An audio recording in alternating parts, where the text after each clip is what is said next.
Hey, everybody, it's Coleman. Thanks for stopping by. What do you believe? When I ask that question, most of our thoughts will go in either one or of two directions.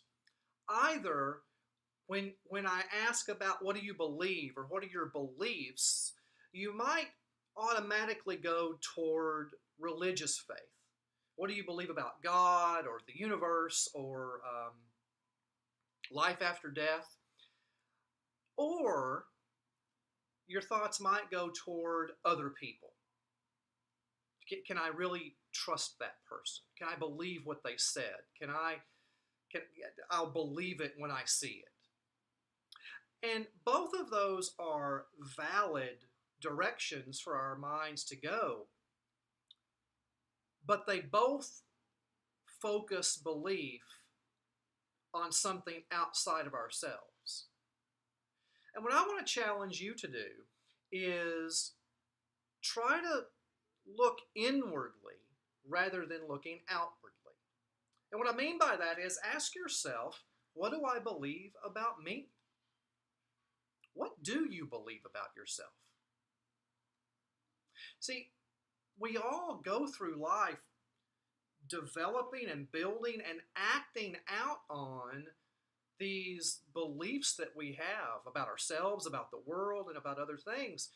And these are very subconscious beliefs that we've developed. We're not typically aware that we're developing these beliefs. And the reality is they can really hold us down. What beliefs do you have about yourself that are keeping you stuck, that are keeping you from becoming everything that you could be? I know I spent a lot of time believing nonsensical things about myself that were keeping me stuck and keeping me from becoming the person that I am today. These beliefs about ourselves, about other people,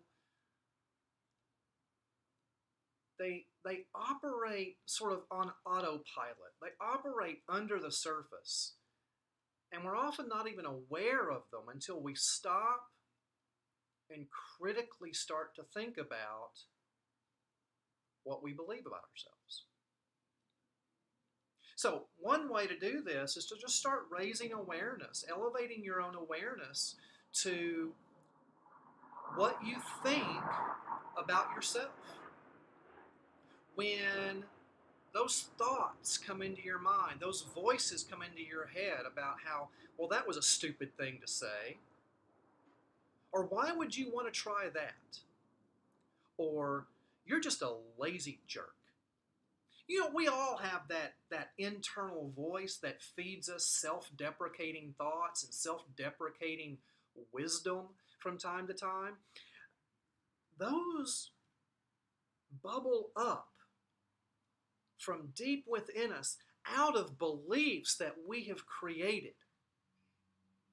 Now, beliefs are typically created because we have an experience. Something happens, and we assign meaning to that experience. We have a car accident, and the car accident was your fault, and internally, you know you're the one that caused the wreck, therefore you might be a bad driver. And what your mind will do is look for verification for that idea. And so a week or two later, if you're almost in a wreck or you cause something else or someone has to honk at you because you're doing something wrong, that's going to be confirmation in your mind, to your mind, that you're actually a pretty bad driver. And this is going to develop over time into a subconscious belief that you're a bad driver, you probably shouldn't drive in heavy traffic or whatever. And you can take that principle and apply it to nearly anything in your life. Events happen, we assign meaning to those events, and then our minds look for verification in other circumstances to reinforce that idea. And once we start reinforcing that idea, we develop a belief. And over the course of 5, 10, 20 years or a lifetime, those beliefs begin to drag us down. Now, we can also have positive beliefs about ourselves, and those positive beliefs help lift us and motivate us and carry us to become the person we need to be. The problem is so many of us aren't listening to those positive beliefs. We're not listening to that positive voice inside of our head because the negative, self-deprecating beliefs and voices drowned it out. So we have to do battle. Internal battle. We have to raise our awareness every time those negative thoughts, every time those negative beliefs crop to the surface, and interrupt it. Recognize that it's not who you are. That's not who you are. It's not what you really think. It's not what you want to be. So interrupt that thought and insert the positive thought that you want to be. Who do you want to be? That's one way that you can help start to shift your energy back into a more positive place. And one way that you can start changing your beliefs about yourself and about other people.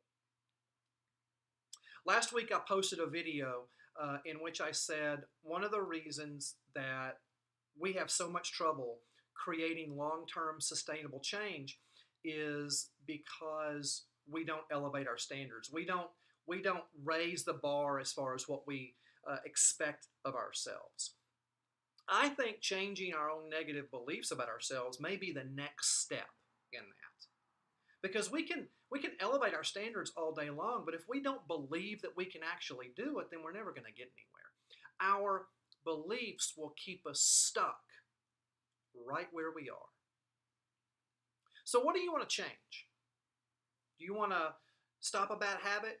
Do you want to create a new healthy lifestyle? What is the thing that you really want to do that you're having trouble doing? Start to critically examine the beliefs that you have about yourself around that action.